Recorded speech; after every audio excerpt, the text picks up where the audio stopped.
우리 민족은 호랑이와 표범을 엄밀하게 구분하지 않고 그냥 범이라고 불렀습니다. 심지어 호랑이는 수컷, 표범은 암컷, 둘을 부부로 생각하기도 했습니다.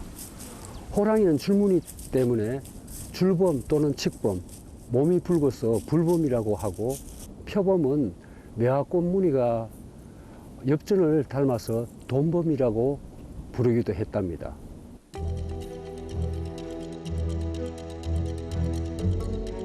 (1924년) 암컷 호랑이 한 마리가 포획됐습니다. 이것이 남한에서 호랑이의 마지막 공식 기록입니다.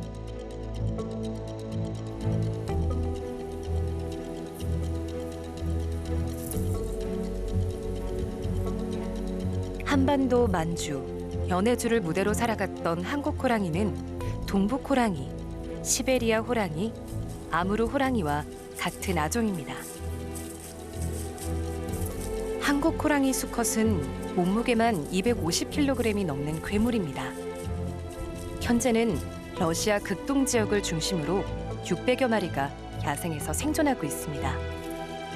예전 우리나라에서는 주로 험한 산지가 많은 함경도와 강원도에서 많이 살았지만 의외로 남쪽 해안 지방인 전라남도와 심지어는 바다 건너 섬에도 서식했습니다. 이곳은 전남 영광의 불갑산입니다. 평지의 솟은 해발 500m 중산간 지대입니다. 보통 사람들은 호랑이가 높고 깊은 산속에 사는 것으로 생각합니다. 하지만 호랑이는 이런 평지의 구릉성 산지를 좋아합니다. 1908년 이곳에서 농부가 파놓은 함정에 암컷 호랑이가 포획되었습니다. 그 호랑이는 박제가 되어 남한에 남아있는 유일한 한국 호랑이가 되었습니다. 목포는 일제강점기 조선의 자원을 수탈하기 위한 주요 항구 중 하나였습니다. 주변 지역의 모든 물자와 사람이 이곳으로 모였습니다.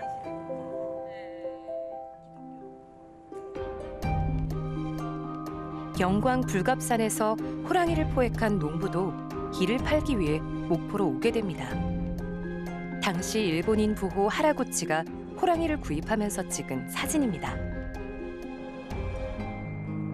그는 당시 일본 소학교에 호랑이를 기증했는데요. 100여 년 전 그 호랑이가 여전히 이곳에 있습니다.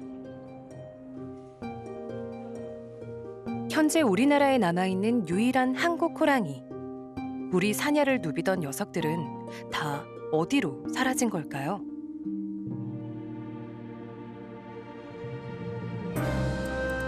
한국 호랑이 멸종의 역사를 기록한 책. 우리는 이 책에서 그 답을 얻을 수 있었습니다. 책의 저자인 일본인 동물작가 엔도 키미오. 그는 1975년부터 10여 년간 호랑이와 표범이 우리 땅에서 사라진 과정을 집요하게 추적해 2권의 책을 썼는데요. 우리나라 범의 멸종사를 다룬 최초의 책입니다. 한국의 야생動物や自然、日本よりははるかに種類も多いし、それから山岳も非常に険しくよく残っているんですね。それでそこに行ってまずこの虎とか豹というのはどうなってんのかと、まだいるんだろうかと思って行ったんですけど。 하지만 그때는 이미 호랑이와 표범은 야생에서 사라지고 난 뒤였죠. 1908년 영광 불갑산에서 잡힌 이 호랑이는 하라구치 소지로 한 일본 부호에 의해 박제가 되어 당시 목포 공립 심상소학교에 기증되어 현재 목포 유달초등학교로 이어지게 되었습니다. 다 자란 이 암컷 호랑이는 몸길이 1.6m, 몸무게 150kg으로 한국에 있는 유일한 한국산 호랑이 표본입니다. 현재 러시아에 서식하고 있는 시베리아 호랑이 암컷과 비교해도 빠지지 않을 정도로 당당하고 건장한 호랑이였을 거로 추정됩니다. 그런데 이 호랑이가 정말 한국 호랑이가 맞는 걸까? 녀석과 현재 시베리아 호랑이의 DNA를 비교해 본 결과 같은 종으로 밝혀졌습니다. 그 이후 호랑이의 존재는 기록으로만 전해지고 있습니다. 1922년 경주 대덕산에서 호랑이 한 마리가 포획됩니다. 당시 사냥꾼 5명, 몰입꾼 100여 명이 동원될 정도로 사냥은 대단했다는데요. 그 대덕산 호랑이가 예. 이 부근에서 잡혔습니까? 예, 여기가 대덕산 남쪽 마지막 자락 부분인데 여기가 박석골이라는 데입니다. 박석골 여기에서 호랑이가 마지막으로 잡힌 곳이라고 알려져 있습니다. 예전부터 이곳에서 그 당시 22년 당시 여기에서 살고 있었습니까? 호랑이 잡힌 것을 보면 한 마리가 아주 그 체구가 큰 호랑이 한 마리입니다. 그러니까 저 북쪽 지역에서 어디 넘어오고 산으로 통해서 넘어왔겠죠. 그래 오래 서식할 환경은 아니고 이 지역이 산이 크게 높고 깊은 산이 아니기 때문에 뭐 큰 짐승이 뭐 오래 서식할 그런 곳은 아닙니다. 그래서 호랑이 어디서 저 북쪽에서 내려왔겠지 혼자 이렇게. 여기서 알려진 거는 요 인근 지역에 예를 들어 배반동과 조양동 이런 게 있는데 그 지역에서 호랑이가 그 산을 통해 넘어오다가 황소 한 마리를 잡아먹고 다 먹지는 않았겠죠. 이렇게 뭐 해치고 혼자 배가 부른 상태에서 너쪽에 이쪽 산을 넘어서 내려왔을 겁니다. 이 산속을 통해서 내려오다가 나무꾼 김유건 씨, 그 당시에 김유건이라는 사람을 만나가지고 막 이래 덮쳤는 거야.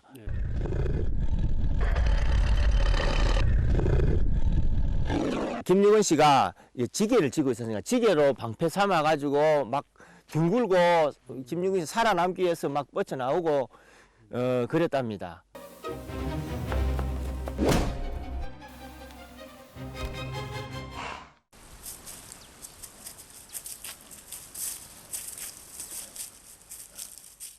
이 호랑이가 그때 이미 그 황소를 한 마리 잡아먹은 상태이기 때문에 매우 배가 부른 상태였는가 봐요.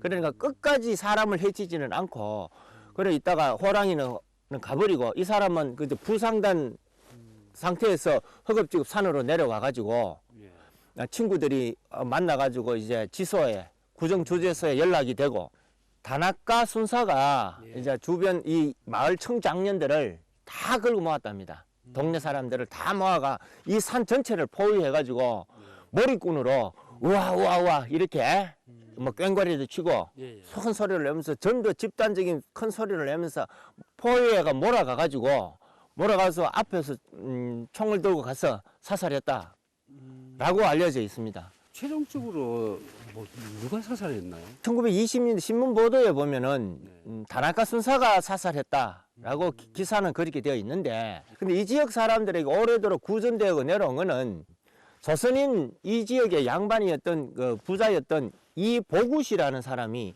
총을 들고 서 있는 장면이 있어요. 이 보구시가 총을 쏴서 호랑이를 잡았다. 이런 말도 많이 전해져 내려오고 있습니다. 구체적으로 뭐 다나카 순사가 쐈다. 조선인 이보구시가 쐈다. 이거 한쪽으로 증명하기는 좀 어려운 것 같아요. 거대한 몸집의 대덕산 호랑이. 한때는 산의 주인으로 살아갔을 녀석은 죽어서도 고향에 머물지 못했습니다. 마침 그때 일본 황족인 가닌노미야에게 진상하였다라고 되어 있습니다. 일본 황족은 뭐 그때 그 히로히토의 그 뭐 한 친인척 됐겠죠. 그까지만 알려져 있고 이 호피가 구체적으로 현재 위치 어디에 가 있는지는 뭐 도저히 알 수가 없습니다. 전설 같은 무용담과 빛바랜 사진 외에도 녀석이 남긴 것이 있었는데요. 호랑이가 우리 아시아 문화권에서는 상당히 그 신비한 동물이고 귀중한 그 존재가 되니까 조선인 몰입꾼들이 많이 있었는데 거기에 참여했던 젊은 사람 한 사람이 뭐 저희 할아버지도 계셨는데 저희 친할아버지가 우리 할아버지가 그때 22살이었다고 합니다.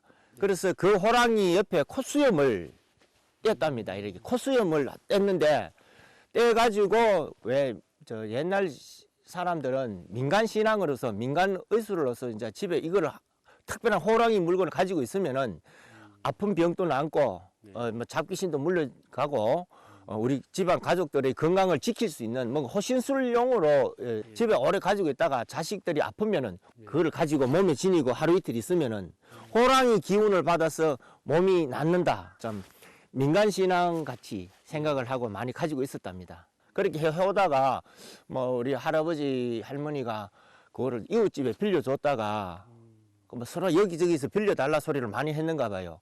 그래서 빌려줬다가 막 돌려받지 못하고 뭐 없어져 버린 것 같아요. 예. 그런데 그 호랑이 수염이 어느만 하더냐라고 제가 할머니인데 직접 물어봤습니다. 그러니까 젓가락만 하더랍니다. 예. 뭐 직접 그렇게 우리 할머니가 그렇게 말을 했습니다.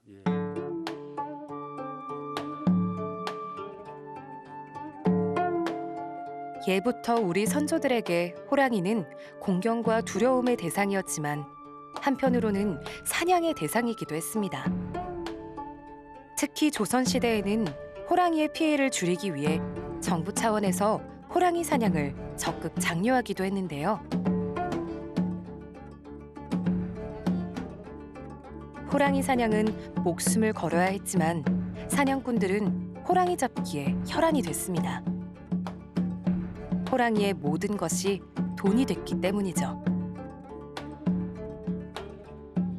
전신의 뼈를 다 썼을 거로 봐요. 굉장히 고가로 거래가 됐을 테니까 전신의 뼈를 다 썼을 거고, 그다음에 호랑이 고기, 그리고 코, 뭐 안정이라 해고 눈동자, 그다음에 쓸개, 그리고 생식기, 그리고 호랑이 기름, 심지어는 그 분뇨, 그러니까 대변까지 쓴 거로 되어 있고, 주로 이제 신경정신과 질환에 이제 쓰여진 거로 그렇게 문헌이 되어 있습니다. 특히 앞다리뼈를 귀하게 여겼는데요. 호랑이 그 경골이라고 해가지고 그 앞다리뼈 가장 상품으로 친 거로 되어 있어요, 문헌상.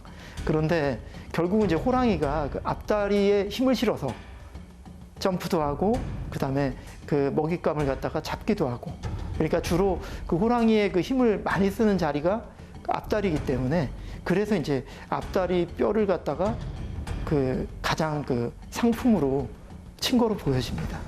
그 실제로는 아마 그 목숨을 담보로 하면서 호랑이를 잡았을 테니까 상당히 고가로 쓰이지 않았을까라는 생각.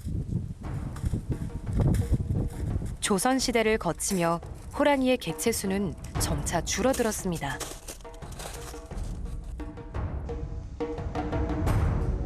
그러다 일제강점기 해수구제란 명목으로 무차별적인 사냥이 이루어지고 호랑이의 마지막 숨마저 끊어지게 됩니다.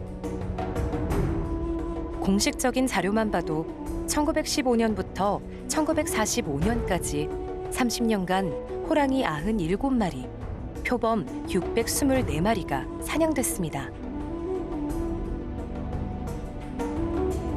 통계에 잡히지 않은 수까지 고려한다면 당시 범에 대한 엄청난 학살이 이루어졌음을 추측할 수 있습니다. 일본은 왜 그토록 범을 사냥했을까요? 自然が豊かだったところを木を切って開拓して、そこを畑や田んぼにするとかね、それから道路を作って奥地まで開発を進めていくと。虎や豹がいるってことは邪魔になったわけね。狼なんかもで、そういうものを退治して、もう人間が安全なんだというふうにして開発したと。 일제강점기 해수구제에는 조선인 몰입군들이 대규모로 동원됐습니다. 軍隊とかね、それから憲兵とかね、そういう人たちを動員して、で村人をまあ何千人と集めてね、それでこう山を並んでこう武器を持って追い出すんね。そして向こうの方に鉄砲を持って待っていて、で逃げてきた飛び出したものを鉄砲で撃つと、こういうことをしたんね。でそういうふうに動員して、今日は虎狩りだからお前たちは出てこいみたいにね、おそらくろくなお金も払わずにそういうことをしたと思うんです。그 당시 일본 민간인 중에서도 호랑이를 사냥하기 위해 우리나라를 찾기도 했는데요. すごい財閥だったんですね。大金持ちだったんです。まあ主に炭鉱なんかで炭鉱を経営していてね、朝鮮半島一帯に、そして貿易なんかもしてすごいお金持ちだったわけですね。その虎狩りをするっていうことはね、男子の男のなんていうか冒険っていうか、そういう非常にお粗末な人生観を持った虎を取ってきたって有名になりたいというかね、そういうような時代だったんですね。 하지만 실제로 호랑이를 잡은 사람은 조선인이었습니다. 그중 강용근, 이윤회는 조선 제1의 호랑이 포수였죠. 波のハンターは虎やヒョウは取れないのよね。ね、有名な人たちですね。100匹も取ったっていうレコードを持ってる人たち、そういう人たちを頼んできて、自分はもうのんびりと後ろの方にいて。 이후 호랑이는 한반도에서 점점 자취를 감추게 됩니다.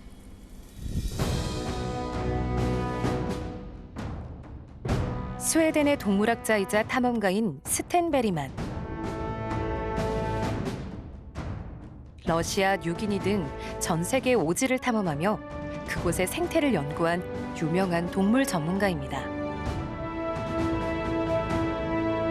그는 1935년부터 2년간 조선에 머물며 기록을 남겼는데요. 백두산부터 제주도까지 한반도 전역을 누비며 풍경을 담고 야생동물을 수집했습니다. 하늘다람쥐는 그의 고향인 스웨덴으로 가져가기까지 했죠. 조선 사람들은 그에게 호랑이라며 스라소니 새끼를 잡아주기도 했습니다. 러시아의 전설적인 사냥꾼 양코프스키는 스텐 베리만이 조선에서 만난 사람 중 한 명입니다. 그는 알아주는 호랑이 사냥꾼이었습니다. 스텐 베리만은 그와 함께 한국 호랑이를 찾아다녔지만 결국 만날 수는 없었는데요. 1930년대 이미 한반도에서 호랑이는 사라졌기 때문입니다. 한반도와 만주, 연해주의 광범위하게 서식했던 시베리아 호랑이는 1930년에 이르러 시오테알린 산맥에 30여 마리만 남았습니다. 시오테알린 산맥은 러시아의 연해주를 남북으로 관통하는 산맥으로 중국에서는 숲의 바다로 불리는 지역입니다. 바로 이곳에서 한반도 백두대간이 시작됩니다.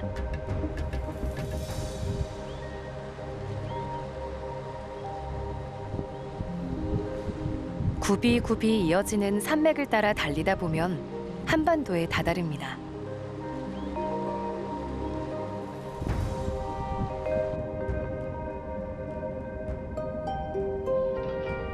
멸종 직전까지 갔던 야생 시베리아 호랑이는 보호 아래 현재 600여 마리로 개체수가 늘어났습니다.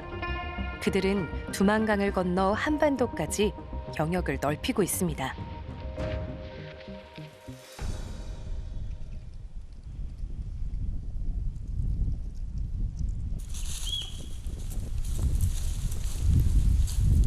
호랑이와 함께 우리나라에서 범으로 불렸던 또 다른 맹수.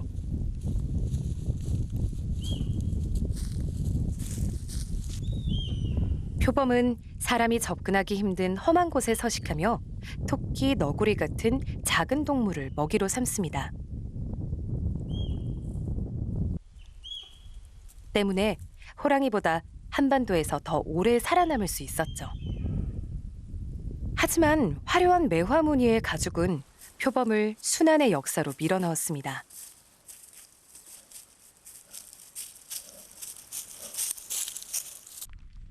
표범의 표피는 부드럽고 아름다워 호피보다도 비싸게 팔렸습니다.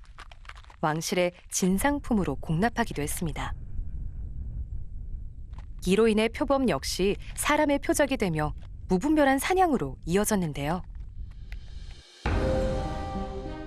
호랑이가 사라진 후에도 표범은 꾸준히 포획됐습니다.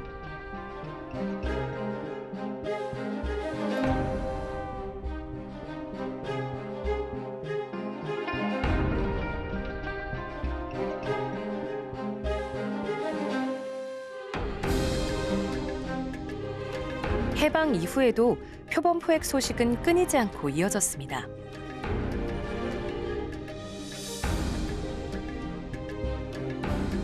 표범이 포획된 곳은 대부분 백두대간의 소백산 구간. 험준한 산악지대로 표범들이 숨어 살기 적합한 곳입니다.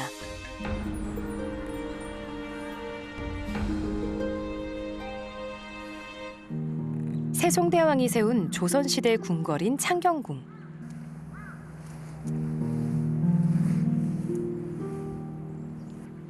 조선 왕조의 혼이 깃든 곳이지만 많은 비운의 역사를 간직한 곳이기도 하죠. 창경궁은 1909년 일제에 의해 창경원으로 불리며 해방 이후 1980년대 초까지 오랫동안 동물원으로 이용됐습니다. 이곳에 우리나라 마지막 표범이 있었습니다. 1962년 경남 합천 오도산에서 포획된 녀석이죠.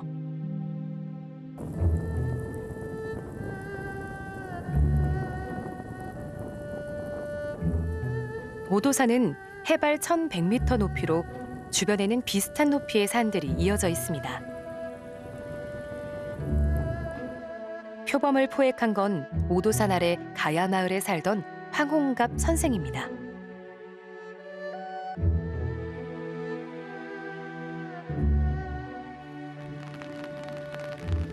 당시 오도산 팔부능선 바위지대에서 올가미에 걸린 표범을 발견하곤 생포했다고 합니다.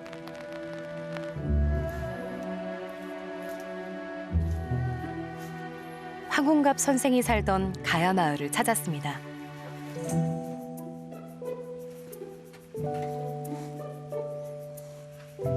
한때 사람들로 북적이던 마을은 이제 빈집만 남겨진 채 쓸쓸하고 황량한 모습입니다.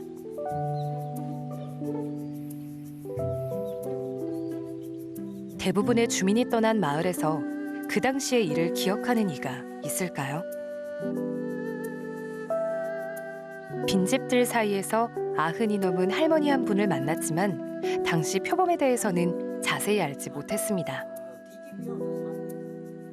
지금 젊은 사람은 모릅니다요. 우리 지방 사람이 잡았어, 내는 잡기는. 옛날에도 돼지도 잡고 노루도 잡고 예. 그때는 고기가 없었죠. 예. 먹을 고기도 없었고. 그래가지고 모두 모스님도 모두 잡아가지고. 예. 그때 그 전에는 그런 거 많이 잡았어요. 여기 골짜기. 그때는 다 없이 살다 보니까. 예, 지금은 이제 그런 거 잡아요. 못 먹어요, 모두. 수소문 끝에 황홍갑 선생의 친척을 만날 수 있었는데요. 이 오도산에서 잡힌 그때 62년도 표범이 유일하게 생포된 거거든요. 그러니까 이제 죽은 표범이 아니고 산채로 네. 잡혔거든요. 네. 국민학교 졸업했지 싶어요. 12살, 13살이나 요즘 그때만 해도 여기는 노루가 참 많았어요. 그래가지고 이제 그런 짐승 잡으려고 돼지하고 이런 거 잡으려고 홀개를 놔지 싶어요. 포범 잡으려고 한 게 아니고 그래 이게 이제 짐승 다니는 이제 현적을 보고 홀개를 놔니까 이 홀기 있는가 봐요. 그래 처음에 홀기 가지고 모르고 올라가가지고 겁을 되게 먹었는가 봐요.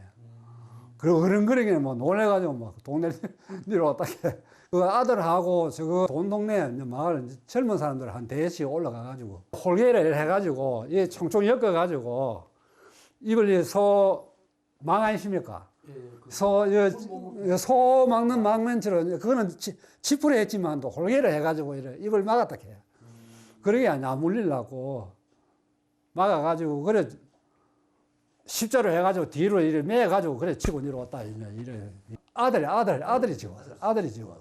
그래 딴 사람 같아서만 죽이고 말아서 이렇게 안 죽이고 그걸 집에 가고 생이 대단하다 그냥. 잡아가지고 도로모에 예. 이어가지고 위에는 좀 철망, 나무로 돼가지고 철망으로 이래 엮어가지고 못 나오게끔 이래 해놓고 며칠 한 3일, 3, 4일 있었어요, 집에. 그래가지고 그걸 이제 토끼를 잡아가지고 토끼 고기를 이제 새 이어주면 먹고 이랬다 해요. 뭐 어떤 느낌이?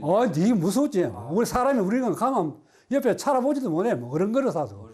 예, 어른거려가지고 뭐. 덩치는 컸습니까, 그럼이?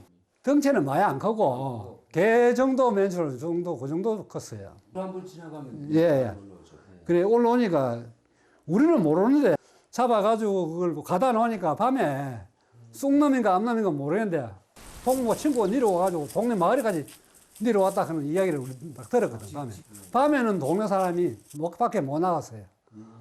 그 이제 한 마리가 저 내려와가지고 동네 마을에 그 데까지 예 자꾸 돌고 이래 하니까.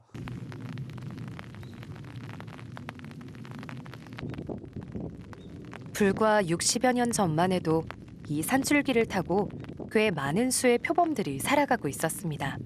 아니야, 이건 꽃이 아니야. 이게 진정한 꽃이다. 예술을 넘다. 우하연. 오도산에서 멀지 않은 경상남도 산청에서는 집안까지 들어와 사람을 공격한 표범을 부인이 잡은 믿기 힘든 일이 벌어지기도 했는데요.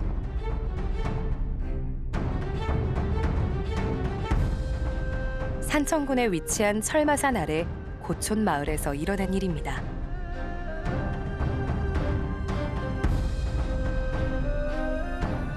당시 표범에게 공격당한 사람은 윤봉화 선생입니다. 개소리가 확 나갈래. 그 잠결에 쏙 나와보니까 뒤쪽 개가 쓱 나오는 것 같아. 저놈이 거기서 정신을 딱 차려가지고 확 던져만 싹막 들어오는. 그러면 쏙 들어오는 것 같다 해가 팍 그만 이래 찹힌 게. 이름이 말이죠. 저 아구에 쏙 들어왔어. 손이 아구에 쏙 들어가 팍 깨물어보면 말이야. 이가 이게 완전히 싹 있었으면 싹 깨물어 못 비킨대. 이가 이게 그 한 개 넘고 이 음력이 4개 그것만 있는 기라. 그걸 쏙 뺏겨내. 쑥 빠지는 기라. 그리고 이 저놈하고 나하고 막 이렇게 쓰러져. 쓰러진대. 저놈이 모가지를 탁 들어갖고 이걸로 막 팍 깨물었던 거야. 막 이리만. 그러면 호래이라고 막 감을 이런게 쑥건도 찌묻고 이러려고 도고대가 있었어. 도고통이 있었는데 호래가 사람 죽인다 감을 지는데 그래 우리 사람이 암만 여자라도 와서 막 자꾸 대갈배기를 막 두대 팽겨내. 그리고 뭐 무슨 뭐. 옛 이야기를 좀 더 듣기 위해 고촌 마을을 다시 찾았습니다. 곳곳에 펜션이 들어선 마을에서 사람을 공격한 표범 이야기를 상상하기 어려웠는데요.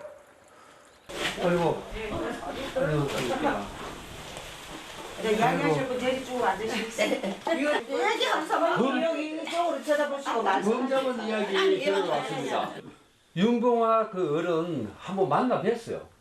예, 그때 또 저 질문 못한 것도 있고 해가지고 다시 왔습니다. 윤봉화 선생 그 집이 그 산 밑에 첫 번째 집이라고. 요요 다 몰랐고 이제 개를 찾아온 기라. 네, 개 잡은 거예요. 한번 개가 배는 앞에 고 있어. 밤이 담을 너무 올라큰 게 너무 본집에 있는 개가 예. 놀래서 깨깨있고 소리를 하고 도망을 가니까 할아버지가 이제 그때는 그래. 네 개가 와가지고 자기네 개를 문다고 그래서 쫓아나와갖고 잡놈에서 못 넘어고 이라고 엎겠다가 그래갖고 할아버지가 때리 벨라큰 게 달라들었다요. 그래 할아버지가 이 개가 나를 문다 그 도구대가 있으니까 도구대 갖고 와서 때리라 막 이리 해갖고 그래 할매가 쫓아나와갖고 막 절구대로 갖고 때리 팽기라. 옛날에는 방문학교 절구대가 절구통 넣고 살아요. 애라고 잡은 것이 호래이다. 그래서 목을 조르고 이래. 그때까지도 할아버지는 호래인 줄로 몰랐어요. 몰랐는데 이제 할매가 나와갖고 도구대를 때리서 쓰러지고 늪이 놓고 나서 본 게 나는 호래이다. 그 할머니가 원래 이렇게 막 힘이 세셨어요? 힘이 센 게 아니고 예, 병이 체질은 약했어요. 아니 자기 남편을 졸라서 죽이려고 그냥 막 힘이 나지. 그래서 그런 거라. 맹수인 표범이 쉽게 잡힌 이유가 따로 있었는데요.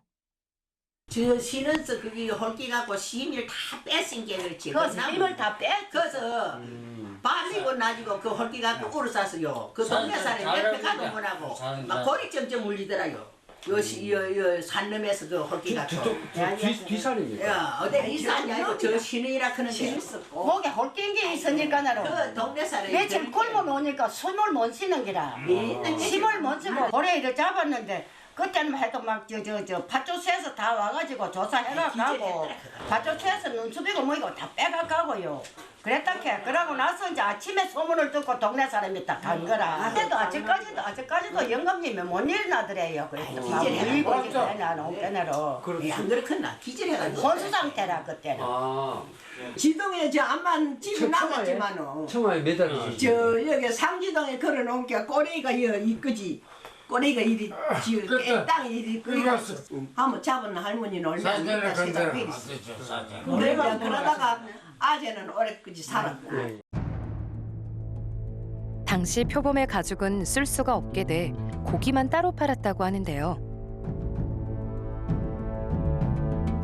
표범 고기는 학질이라는 병을 낫게 해준다고 해 비싸게 팔렸다고 합니다. 15만 원 정도 받았다고 하니 그 당시 소 한 마리보다 높게 받은 거죠.